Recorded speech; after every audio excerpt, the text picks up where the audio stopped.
Welcome back, true believers and spectacular Spidey fans, to another Spidey Squad milestone of a video. This is long overdue because of how we already reached this milestone a few weeks back, a couple weeks back actually, but we hit over 1,400 subscribers.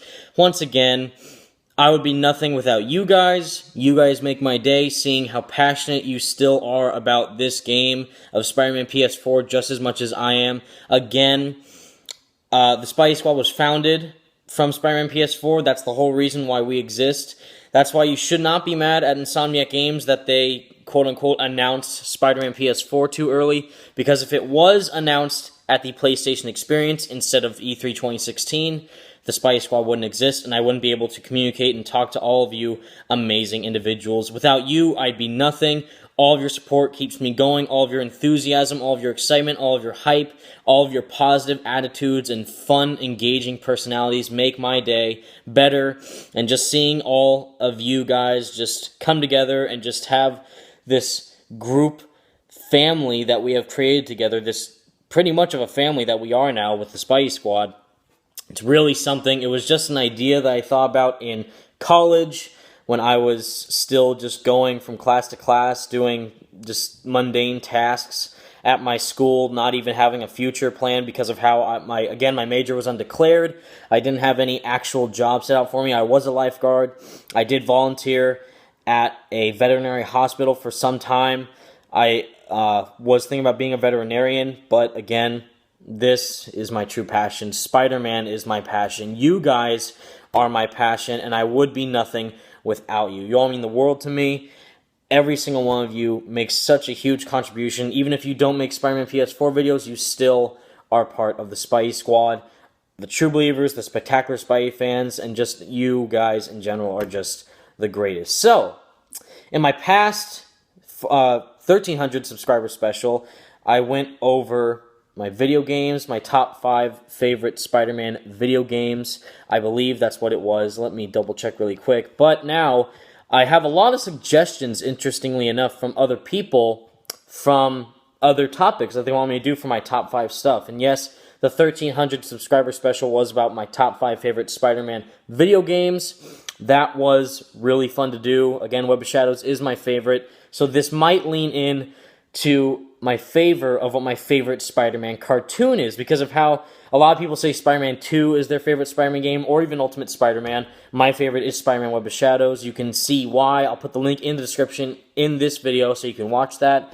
And that impact of why Web of Shadows is my favorite Spider-Man cartoon, you might see on how that might affect or why Web of Shadows is my favorite Spider-Man video game, and this might affect why this certain Spider-Man cartoon in particular is my favorite. So, starting with number 5, and number 1 being my most favorite, number 5 being my most liked. Again, I don't hate any of the Spider-Man forms of media. Like, I don't hate any of the movies, I don't hate any of the games, I don't hate any of the shows, but don't crucify me for what my number 1 is. So, number 5, of course, is the meme series, the Spider-Man meme series. And what I mean by that is the 60s show series, the one that you see all the memes going around with Spider-Man, and especially the video where Josh Keaton reads out the memes on those meme posts from Spider-Man saying, like, this is BS, you can't ground me, I'm Spider-Man, or come at me, bro, or you know my arms are not tied, right? So all those memes are from the Spider-Man 60s cartoon in the 1960s. That's really crazy, and how it's all the way back in the 60s. But for the show and what it was actually a really good, cohesive narrative with the show. It was back then totally wacky 60s. That was around when Adam West Batman was going around, so then they had the parallel of the Spider-Man cartoon. In the 60s, Spider-Man could make stuff from his webs, like boats, or like baseball bats or parachutes, just crazy stuff like that. They had tons of crazy storylines in that show, but all the villains were actually really good in that show as well. Seeing Peter and J. Jonah Jameson and Betty Brant and just kind of the adventures that Peter goes on that show is great. Number 4, Spider-Man Unlimited. Now, a lot of people despise that show, but that suit is one of my favorite Spider-Man suits of all time. I love that suit. That suit is just fantastic. The kind of futuristic tech that's from Iron Man, along with stuff that Reed Richards made, as he says in the show, is that it's kind of from Reed Richards, is the whole suit that he kind of quote-unquote borrowed from Reed Richards or stole.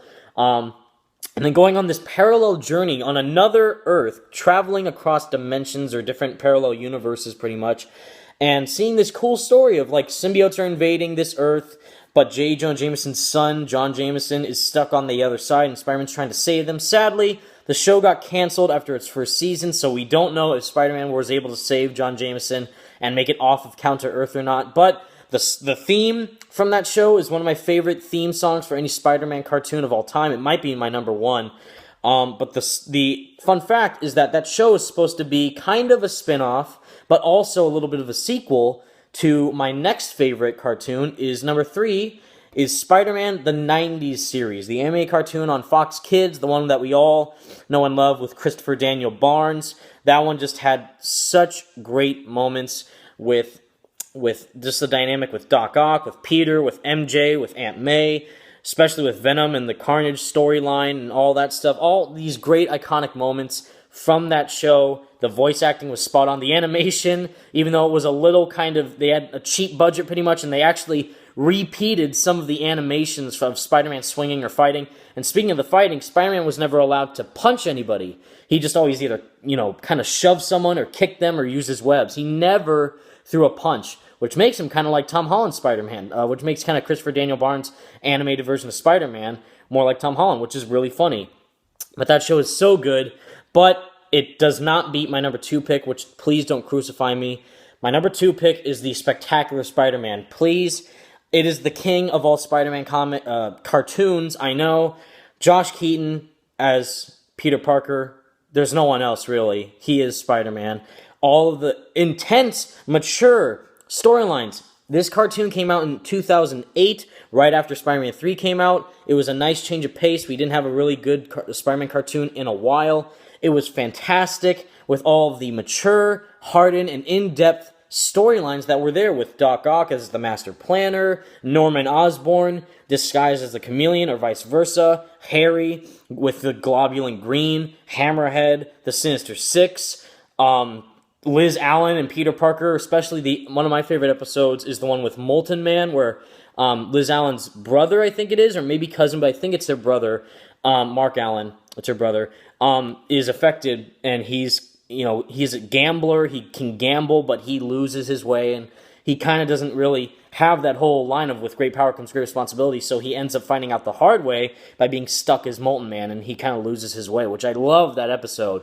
It's a great episode, but that whole show around is fantastic. The chemistry with Gwen and Peter and MJ and Peter as well, and all this kind of love triangle stuff with Harry, MJ, and Gwen, and also Gwen, Peter, and Liz Allen. All those storylines are so good in that show, especially with Eddie Brock. Again, Venom in any show with Spider-Man cartoon is the best. That whole Venom fight scene with the parade, that was fantastic. But you'll see why my number 1 pick is Spider-Man, the new animated series. This show is amazing. I love this show to death. It's so sad it only got 1 season. It came out in 2003. Neil Patrick Harris did the voice, which is crazy. I love Neil Patrick Harris so much, especially him voicing Spider-Man was great. The animation style back then, in 2003, after the first Spider-Man Sam Raimi movie came out, it was a loose spin-off of that movie because of how the suit is the same suit as Tobey's suit, because of how the back logo is the same and the front logo is also the same. It's supposed to be kind of like a parallel dimension or a pocket dimension where it's kind of continued in that universe. My favorite episode in that show, hands down, is the Lizard episode with Kurt Connors. The whole fight scene with Peter and the Lizard near the end of that episode is one of my favorite Spider-Man cartoon moments of all time. It's so great. All the art styles, all the dynamic relationships, especially between Harry and MJ, because of how this Harry is supposed to be like James Franco, where he thinks Spider-Man killed Norman Osborn, so they have that whole parallel again every time they're in the room together where Peter and Harry are talking. It's so good. I wish there were more seasons of this show. It's one of my favorite Spider-Man cartoons of all time. It is my favorite Spider-Man cartoon of all time, and I just love every single moment of it. What is your favorite order of Spider-Man cartoons? Please let me know in the comment section down below. Once again, True Believers, I'd be nothing without you. 1,400 subscribers. If we get to 1,500, just know that I love you guys. Even if we get another 1 single subscriber and no more, I'll be happy because I love you guys and you all mean the world to me. Thank you so much for watching, True Believers. Stay spectacular, Spidey fans. Peace out.